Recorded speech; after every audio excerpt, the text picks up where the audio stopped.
Ahmed Bawani academy online school and কলেজে সবাইকে স্বাগতম। এই মুহূর্তে আমার সাথে যারা যুক্ত আছেন সবাইকে আসসালামু আলাইকুম।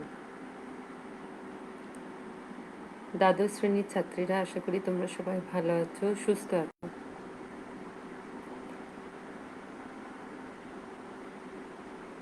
আমরা পড়ছিলাম পরিধীয় সুশাসন প্রথম পত্রের তৃতীয় অধ্যায়, মূল্যবোধ, আইন, স্বাধীনতা ও সাম্য। আমরা ইতিমধ্যে মূল্যবোধ, আইন এবং স্বাধীনতা সম্পর্কে আলোচনা করেছি। আজকে আমরা এই অধ্যায়েরই একটি অন্যতম গুরুত্বপূর্ণ টপিক সাম্য, এটা নিয়ে আলোচনা করব। আসলে আমরা দেখি যে সাম্যের ইংরেজি প্রতিশব্দ হচ্ছে ইকুয়ালিটি, এটার অর্থ হচ্ছে সমান। আর সাম্য অর্থ সাধারণভাবে সবাই সমান, কিন্তু পৌরনীতিতে সাম্য বলতে সমান করার প্রক্রিয়াকে বোঝায়। অর্থাৎ পরিণতিতে সাম্য বলতে বোঝায় সমান করার প্রক্রিয়াকে।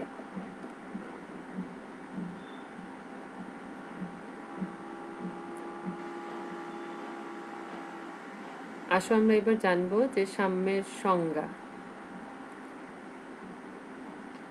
সাধারণভাবে সাম্য অর্থ হচ্ছে সমান, অর্থাৎ সবাইকে সমান সুযোগ সুবিধা প্রদান করাই হচ্ছে সাম্য। আর পৌরনীতিতে সাম্য কথাটির বিশেষ অর্থ রয়েছে। যেমন পৌরনীতিতে সাম্যের অর্থ হচ্ছে সুযোগ সুবিধার সমতা, অর্থাৎ জাতি, ধর্ম, বর্ণ, নারী পুরুষ নির্বিশেষে সকলকে সমান সুযোগ সুবিধা প্রদানের ব্যবস্থাকে সাম্য বলা হয় পৌরনীতিতে। অর্থাৎ পৌরনীতিতে সাম্যের অর্থ হচ্ছে সমান করার প্রক্রিয়া।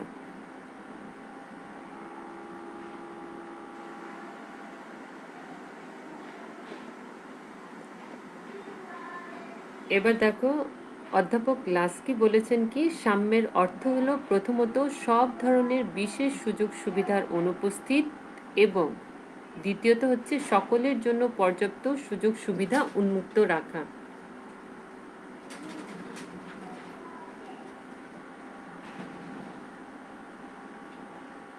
তার মতে কি হচ্ছে, সাম্যের তিনটি বিশেষ দিক রয়েছে, যথা বিশেষ সুযোগ সুবিধার অনুপস্থিত, পর্যাপ্ত সুযোগ সুবিধার সৃষ্টি, এবং বেঁচে থাকার জন্য প্রয়োজনীয় বিষয়, সম্পদ ও দ্রব্যাদি জাতি, ধর্ম, বর্ণ, নারী পুরুষ নির্বিশেষে সমভাবে বন্টন। অর্থাৎ অধ্যাপক লাস্কি কি বলেছেন, তিনি তার সংজ্ঞায় বলেছেন যে সাম্যের অর্থ হলো প্রথমত সব ধরনের বিশেষ সুযোগ সুবিধার অনুপস্থিত, অর্থাৎ কোনো বিশেষ ধরনের সুযোগ সুবিধা থাকবে না, এবং দ্বিতীয়ত সকলের জন্য পর্যাপ্ত সুযোগ সুবিধা রাখা, অর্থাৎ কারোর জন্য কোনো বিশেষ সুযোগ সুবিধা থাকবে না এবং সবার জন্য পর্যাপ্ত সুযোগ সুবিধা রাখার কথা তিনি বলেছেন। তাহলে তার সংজ্ঞার মাধ্যমে আমরা সাম্যের তিনটি বিশেষ দিক দেখতে পাচ্ছি। একটা হচ্ছে কি, বিশেষ সুযোগ সুবিধার অনুপস্থিতি, দ্বিতীয়ত পর্যাপ্ত সুযোগ সুবিধার সৃষ্টি, এবং 3 নম্বরটা হচ্ছে বেঁচে থাকার জন্য প্রয়োজনীয় বিষয়, সম্পদ ও দ্রব্যাদি জাতি, ধর্ম, বর্ণ, নারী পুরুষ নির্বিশেষে সবার মধ্যে সমভাবে বন্টন।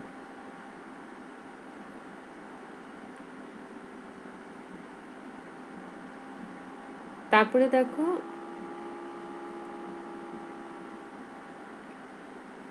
আরেকজন বিজ্ঞানী অধ্যাপক বার্কার কি বলেছেন, এর মতে সাম্য কথাটির অর্থ সুযোগ সুবিধা বা অধিকার বন্টনের ক্ষেত্রে কোনো প্রকার পার্থক্য সৃষ্টি না করা।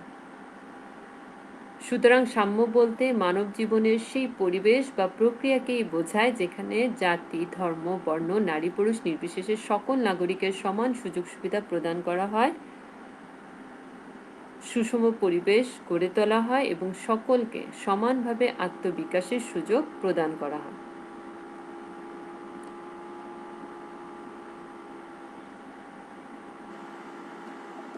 এবার আসো আমরা দেখব যে সাম্যের শ্রেণী বিভাগটা।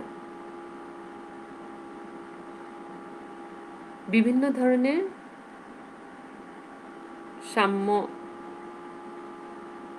হতে পারে, যেমন স্বাভাবিক সাম্য, সামাজিক সাম্য, রাজনৈতিক সাম্য, অর্থনৈতিক সাম্য, আইনগত সাম্য, নাগরিক বা ব্যক্তিগত সাম্য। প্রথমেই আমরা জানব স্বাভাবিক সাম্য সম্পর্কে। এখানে দেখো, স্বাভাবিক বা প্রাকৃতিক সাম্যের অর্থ হলো জন্মগতভাবে প্রত্যেক মানুষ স্বাধীন এবং সমান। জন্মগতভাবে মানুষে মানুষে কোনো পার্থক্য নেই, কিন্তু জন্মগতভাবে সব মানুষ দৈহিক ও মানসিক দিক থেকে সমান হতে পারে না। অর্থাৎ জন্মগতভাবে প্রত্যেক মানুষই সমান দৈহিক এবং মানসিক যোগ্যতা নিয়ে জন্মগ্রহণ করে না। এজন্য স্বাভাবিক সাম্যের ধারণা বর্তমানে প্রায় অচল হয়ে পড়েছে। তারপরের পয়েন্টটা হচ্ছে সামাজিক সাম্য। সামাজিক সাম্য বলতে বোঝানো হচ্ছে কি, যে জাতি, ধর্ম, বর্ণ, নারী, পুরুষ নির্বিশেষে সবাইকে সমান সামাজিক মর্যাদা দেওয়াকে এখানে বলা হচ্ছে সামাজিক সাম্য। অর্থাৎ সামাজিক সাম্যের মূল কথা হলো কি, সমাজে বসবাসরত সকল মানুষ যোগ্যতা অনুযায়ী একই ধরনের সুযোগ সুবিধা ভোগ করবে। অর্থাৎ সামাজিক সুযোগ সুবিধা ভোগের ক্ষেত্রে সবাইকে সমান মর্যাদা দেওয়া হবে, কাউকে বেশি কাউকে কম না। এখানে সমাজে যারা বসবাস করবে, সামাজিক সুযোগ সুবিধা সবাই সমানভাবে ভোগ করবে, এটাকেই বলা হচ্ছে সামাজিক সাম্য। তারপরের পয়েন্টটা হচ্ছে রাজনৈতিক সাম্য। অর্থাৎ রাষ্ট্রীয় কাজে অংশগ্রহণ এবং রাজনৈতিক অধিকার ভোগের বেলায় সমান সুযোগ থাকাকেই রাজনৈতিক সাম্য বলে। অর্থাৎ জাতি, ধর্ম, বর্ণ, নারী, পুরুষ, ধনী, নির্ধন নির্বিশেষে প্রত্যেক প্রাপ্তবয়স্ক এবং সুস্থ নাগরিক যখন নির্বাচনে প্রার্থী হিসেবে বা সাধারণ ভোটদাতা হিসেবে অংশগ্রহণের সুযোগ লাভ করে, তখনই কোনো দেশে রাজনৈতিক সাম্য প্রতিষ্ঠিত হয়। অর্থাৎ রাজনৈতিক কাজে, ভোট দানে, নির্বাচনে দাঁড়াতে বা নির্বাচিত হওয়ার ক্ষেত্রে যখন সবাইকে সমান সুযোগ সুবিধা প্রদান করা হবে, তখন সেটাকে বলা হচ্ছে রাজনৈতিক সাম্য। অর্থাৎ এখানে জাতি, ধর্ম, বর্ণ, নারী, পুরুষ, ধনী, নির্ধনের ক্ষেত্রে কোনো পার্থক্য করা হবে না। এটাকে বলা হচ্ছে কি রাজনৈতিক সাম্য। তারপরের পয়েন্টটা হচ্ছে অর্থনৈতিক সাম্য। অর্থনৈতিক সাম্যের অর্থ সকল সম্পদ সবার মাঝে সমানভাবে ভাগ করে দেওয়া নয়। এখানে অর্থনৈতিক সাম্যের অর্থ হচ্ছে কি, যে জাতি, ধর্ম, বর্ণ, নারী, পুরুষ, ধনী, দরিদ্র সকল মানুষ যখন কাজ করার, ন্যায্য মজুরি পাওয়ার সুবিধা লাভ করে, তখন তাকে অর্থনৈতিক সাম্য বলে। অর্থাৎ যখন যোগ্যতা অনুযায়ী কাজ করার সুযোগ পাবে, ন্যায্য মজুরি পাবে, তখনই সেটাকে বলা হচ্ছে অর্থনৈতিক সাম্য। অর্থনৈতিক সাম্যের মূল কথা হচ্ছে যোগ্যতা অনুযায়ী সম্পদ ও সুযোগের বন্টন।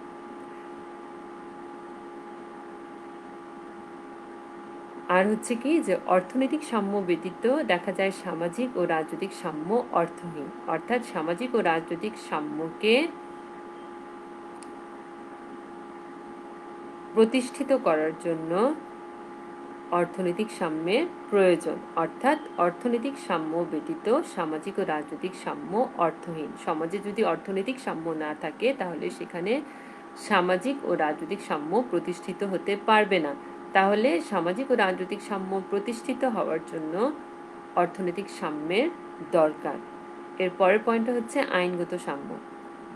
আমরা জানি আইনের চোখে সবাই সমান, এটি হচ্ছে আইনগত সাম্যের মূল কথা। অর্থাৎ আইনের চোখে সবাই সমান, আইনের আশ্রয়ে সবাই সমান লাভের অধিকারী, এবং বিনা অপরাধে কাউকে গ্রেপ্তার করা যাবে না, বিনা বিচারে কাউকে আটক করা যাবে না। এই ধরনের বিধান সমাজে কার্যকর হলে সেখানে আইনগত সাম্য প্রতিষ্ঠিত হয়।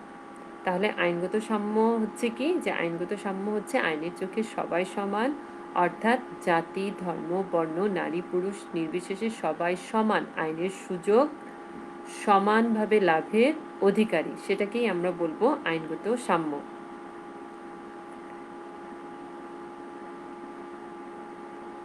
তারপরে হচ্ছে নাগরিক সাম্য বা ব্যক্তিগত সাম্য। নাগরিক সাম্য বা ব্যক্তিগত সাম্যের অর্থ হলো সকল নাগরিকের সমান অধিকার থাকা। সকল গণতান্ত্রিক রাষ্ট্রে প্রাপ্তবয়স্ক ও মানসিক দিক থেকে সুস্থ নাগরিকের নাগরিক সাম্য বা ব্যক্তিগত সাম্য থাকতে হবে। অর্থাৎ রাষ্ট্রের নাগরিক হিসেবে প্রত্যেক নাগরিকেরই ব্যক্তিত্ব বিকাশের সুযোগ থাকবে, সমান সুযোগ সুবিধা ভোগের অধিকার থাকবে। এটাকে বলা হচ্ছে কি নাগরিক সাম্য বা ব্যক্তিগত সাম্য। তাহলে আমরা সামাজিক সাম্য, রাজনৈতিক সাম্য, অর্থনৈতিক সাম্য, আইনগত সাম্য এবং নাগরিক সাম্য সম্পর্কে জানলাম। অর্থাৎ সাম্য মানেই হচ্ছে কি সমান, আর পৌরনীতিতে সাম্য বলতে বোঝানো হচ্ছে কি সমান করার প্রক্রিয়া, অর্থাৎ জাতি, ধর্ম, বর্ণ, নারী, পুরুষ সবাইকে সমান সুযোগ সুবিধা প্রদান করা নামই হচ্ছে সাম্য। আমরা সাম্যের শ্রেণী বিভাগটা জানলাম। এবার আসো আমরা দেখি সাম্য ও স্বাধীনতার সম্পর্ক কি। আমরা গত ক্লাসে কিন্তু স্বাধীনতা পড়েছি। স্বাধীনতা মানে হচ্ছে কি, স্বাধীনতা বলতে কি বোঝায়? খুশিমতো কাজ করাকে বোঝায় যদি উক্ত কাজের দ্বারা অন্যের অনুরূপ কাজের কোনো রকম বাধার সৃষ্টি না হয়। তাহলে এখানে দেখো আমরা দেখতেই পাচ্ছি সাম্য স্বাধীনতার সম্পর্ক হচ্ছে সুনিবিড়। সাম্য ছাড়া স্বাধীনতা কল্পনা করা যায় না। অর্থাৎ সবাই সমানভাবে স্বাধীনতা উপভোগ করলে সমাজের সাম্য থাকবে। আবার দেখো সাম্য ছাড়া স্বাধীনতাকে কল্পনা করা যাবে না। সমাজে যদি সবাইকে সমান মর্যাদা দেওয়া না হয় তাহলে সেখানে স্বাধীনতাই থাকবে না। তাহলে আসো আমরা দেখব সাম্য ও স্বাধীনতার সম্পর্কটা কি। প্রথমেই যে পয়েন্টটা আমরা জানবো সেটা হচ্ছে কি সাম্য স্বাধীনতার পূর্ব শর্ত। অর্থাৎ সাম্য ছাড়া স্বাধীনতা উপভোগ করা অসম্ভব। কেননা সমাজে মানুষে মানুষে পার্থক্য থাকলে দুর্বলের উপর সবলের অত্যাচার পরিলক্ষিত হয়। অর্থাৎ সমাজে যদি আমরা মানুষে মানুষে পার্থক্য করি তাহলে সেখানে সাম্য থাকবে না এবং সেখানে দুর্বলের উপর সবলের অত্যাচার পরিলক্ষিত হবে। আর সাম্য প্রতিষ্ঠার জন্য প্রয়োজন হয় স্বাধীনতা। এজন্য রাষ্ট্রবিজ্ঞানী রুশো কি বলেছেন যে সাম্য ছাড়া স্বাধীনতা থাকতে পারে না। এর পরের পয়েন্টটা হচ্ছে সাম্য ও স্বাধীনতা পরস্পর সম্পূরক। অর্থাৎ একটার ছাড়া অন্যটা পরিপূর্ণ হতে পারবে না।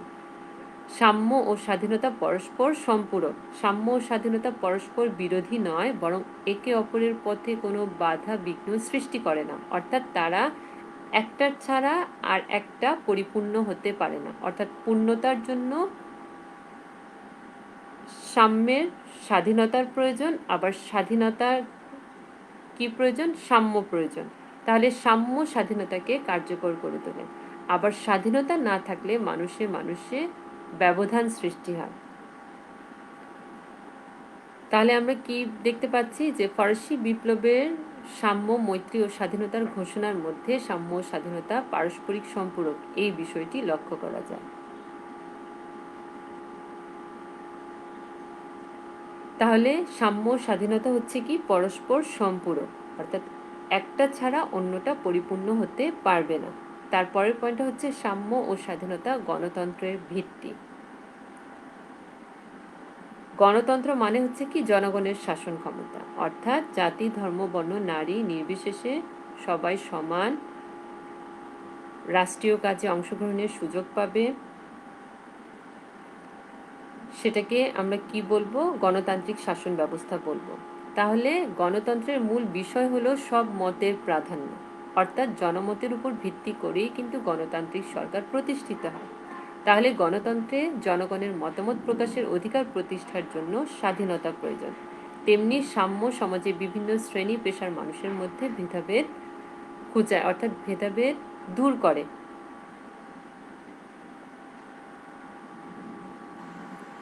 তাহলে সাম্য ও স্বাধীনতা হচ্ছে কি গণতন্ত্রের ভিত্তি। তারপরের পয়েন্টটা হচ্ছে সাম্য ছাড়া স্বাধীনতা কল্পনাহীন। অর্থাৎ সাম্য ছাড়া স্বাধীনতাকে কল্পনা করা যাবে না। যে সমাজে স্বাধীনতা থাকে না সেখানে সাম্যের অস্তিত্বও থাকে না।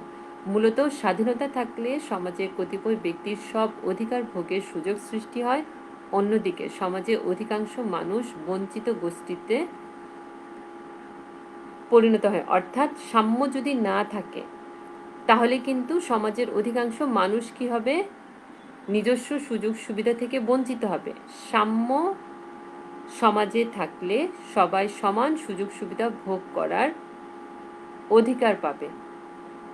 তাহলে এখানে কি বলা হচ্ছে, যে সাম্য ছাড়া স্বাধীনতা কল্পনাহীন। অর্থাৎ সমাজে যদি সাম্য না থাকে তাহলে সবাই কিন্তু সমানভাবে স্বাধীনতা উপভোগ করতে পারবে না। এ কারণে বলা হচ্ছে সাম্য ছাড়া স্বাধীনতা কল্পনাহীন। কাজেই সাম্যের মাধ্যমেই স্বাধীনতাকে কি করা যাবে, অর্থবহ করে গড়ে তোলা যাবে।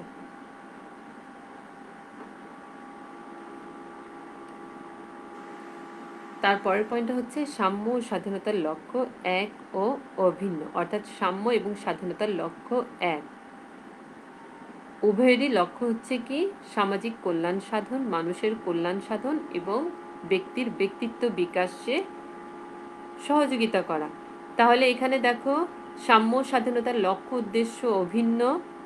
উভয়ের উদ্দেশ্য ব্যক্তির ব্যক্তিত্ব বিকাশ করা ও সামাজিক কল্যাণ সাধন করা।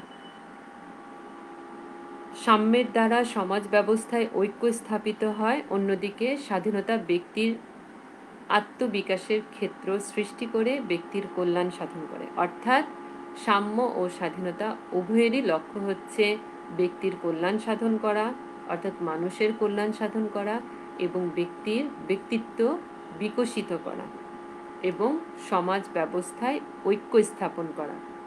তাহলে আমরা দেখতে পাচ্ছি সাম্য ও স্বাধীনতার সম্পর্ক খুবই নিবিড়। একটা ছাড়া আর একটার কথা কল্পনা করা যায় না।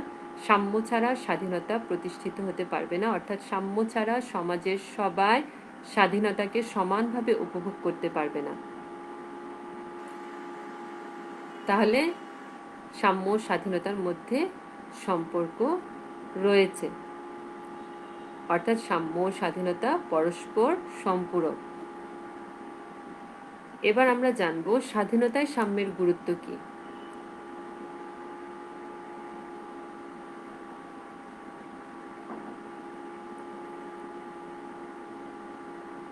আমরা ইতিমধ্যে জেনেছি কি, যে স্বাধীনতাকে অর্থবহ করে তোলে সাম্য।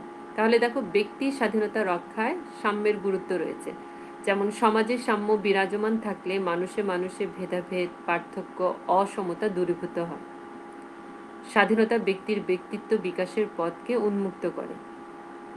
আর এই ব্যক্তিত্ব বিকাশের পথ সুগম হয় মানুষের সমান সুযোগ সুবিধা উপভোগের মাধ্যমে। অধ্যাপক লাস্কি তাই বলেছেন, রাষ্ট্রে যত সাম্য থাকবে তত বেশি স্বাধীনতা থাকবে। অর্থাৎ ব্যক্তি স্বাধীনতা রক্ষায় সাম্যের গুরুত্ব রয়েছে। কারণ সাম্য সমাজে মানুষে মানুষে ভেদাভেদ দূর করে এবং ব্যক্তিত্ব বিকাশের পথকে কি করে, উন্মুক্ত করে। ফলে প্রত্যেক নাগরিক সমানভাবে স্বাধীনতাকে উপভোগ করতে পারে।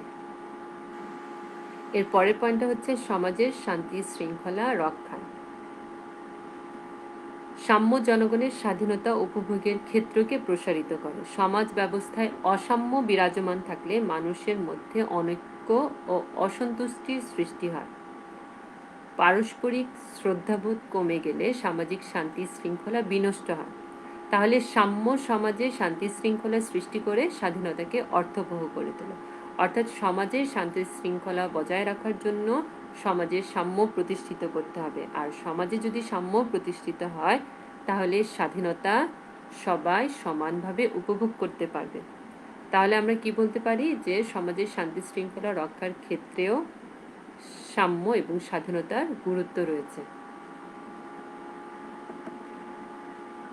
তার পরের পয়েন্টটা হচ্ছে অর্থনৈতিক স্বাধীনতা রক্ষায়।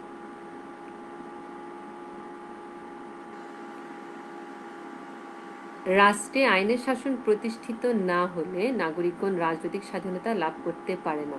আমরা কিন্তু জেনেছি যে আইনের শাসন প্রতিষ্ঠিত হলে নাগরিকগণ রাজনৈতিক স্বাধীনতা, সামাজিক স্বাধীনতা, সব ধরনের স্বাধীনতা ভোগ করতে পারবে।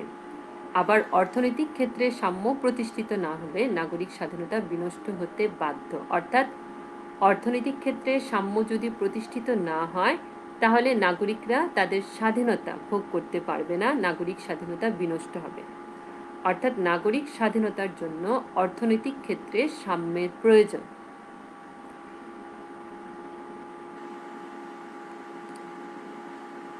এই কারণে GDH কোল বলেছেন যে অর্থনৈতিক সাম্য ব্যতীত রাজনৈতিক স্বাধীনতা অর্থহীন। অর্থাৎ অর্থনৈতিক সাম্য যদি সমাজে প্রতিষ্ঠিত না হয় তাহলে রাজনৈতিক স্বাধীনতা আসবে না, রাজনৈতিক স্বাধীনতা অর্থহীন হয়ে পড়বে। এর পরের পয়েন্টটা হচ্ছে গণতান্ত্রিক শাসন ব্যবস্থা প্রতিষ্ঠা। গণতান্ত্রিক শাসন ব্যবস্থায় সব মানুষের সমান মর্যাদা প্রতিষ্ঠিত হয়, আর গণতন্ত্র স্বাধীনতার রক্ষাকবচ হিসেবে কাজ করে থাকে। আমরা জানি গণতন্ত্র মানেই হচ্ছে জনগণের শাসন ব্যবস্থা, অর্থাৎ গণতান্ত্রিক সরকার প্রতিষ্ঠিত হয় জনগণের মতামতের উপর ভিত্তি করে। আর গণতন্ত্রে জাতি, ধর্ম, বর্ণ, নারী, পুরুষ সবাই সমানভাবে রাষ্ট্রীয় কাজে অংশগ্রহণের সুযোগ লাভ করে। তাহলে গণতান্ত্রিক শাসন ব্যবস্থা প্রতিষ্ঠার জন্য সাম্য ও স্বাধীনতার প্রয়োজন রয়েছে এবং গণতন্ত্র স্বাধীনতার রক্ষাকবচ হিসেবে কাজ করে থাকে। এর পরের পয়েন্টটা হচ্ছে বৈষম্যহীন সমাজ প্রতিষ্ঠা।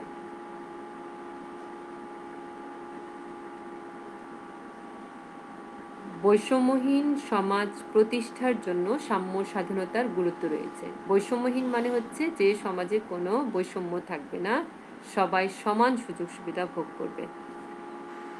আর বৈষম্যমূলক সমাজ ব্যবস্থায় কি হবে? যদি সমাজে বৈষম্য করা হয় তাহলে সেখানে বিত্তবান এবং বিত্তহীন দ্বন্দ্ব থাকবে এবং সমাজে বিশৃঙ্খলা থাকবে। কিন্তু সমাজে যদি বৈষম্যহীন সমাজ ব্যবস্থা প্রতিষ্ঠা করা যায় তাহলে সেখানে শৃঙ্খলা প্রতিষ্ঠিত হবে। আর আমরা জানি সামাজিক সাম্য কি করে? বিত্তবান এবং বিত্তহীনদের মধ্যকার যে ভেদাভেদ আছে সেটা দূর করে বৈষম্যহীন সমাজ প্রতিষ্ঠার পথ সুগম করে। আমরা জানি সাম্য মানেই হচ্ছে কি সমান, এবং পৌরনীতিতে সাম্য বলতে কি বোঝানো হচ্ছে? পৌরনীতিতে সাম্য বলতে বোঝানো হচ্ছে সমান করার প্রক্রিয়া। তাহলে সামাজিক সাম্য যদি প্রতিষ্ঠিত হয় তাহলে সমাজে ধনী দরিদ্রের মধ্যকার ভেদাভেদ দূর হবে এবং বৈষম্যহীন সমাজ প্রতিষ্ঠিত হবে। আর বৈষম্যহীন সমাজ ব্যবস্থায় ব্যক্তি স্বাধীনতার ক্ষেত্র প্রশস্ত হয়। আর সমাজে যখন বৈষম্য থাকবে না তখন কিন্তু ব্যক্তি স্বাধীনতা প্রতিষ্ঠিত হবে। তাহলে আমরা কি বলতে পারি? যে বৈষম্যহীন সমাজ প্রতিষ্ঠার ক্ষেত্রে সাম্য এবং স্বাধীনতার গুরুত্ব রয়েছে। অর্থাৎ যে সমাজে সাম্য প্রতিষ্ঠিত হবে সেখানে বৈষম্যহীন সমাজ প্রতিষ্ঠা হবে এবং জনগণ নিজস্ব সুযোগ সুবিধা সমানভাবে উপভোগ করতে পারবে এবং সেখানে ব্যক্তি স্বাধীনতা প্রতিষ্ঠিত হবে। তাহলে আমরা কি বলতে পারি?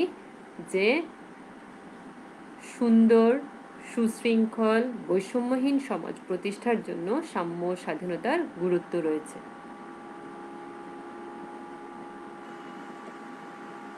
তাহলে আমরা এতক্ষণ জানলাম সাম্য সম্পর্কে, সাম্যর সাথে স্বাধীনতার সম্পর্ক এবং সাম্য ও স্বাধীনতার গুরুত্ব সম্পর্কে। আশা করি তোমরা আমার এই আলোচনার মাধ্যমে উপকৃত হবে। বাসায় এই টপিকসটা আরেকবার পড়বে এবং প্রশ্নের উত্তরগুলা লেখার চেষ্টা করবে। এতক্ষণ আমার সাথে যুক্ত থাকার জন্য সবাইকে ধন্যবাদ।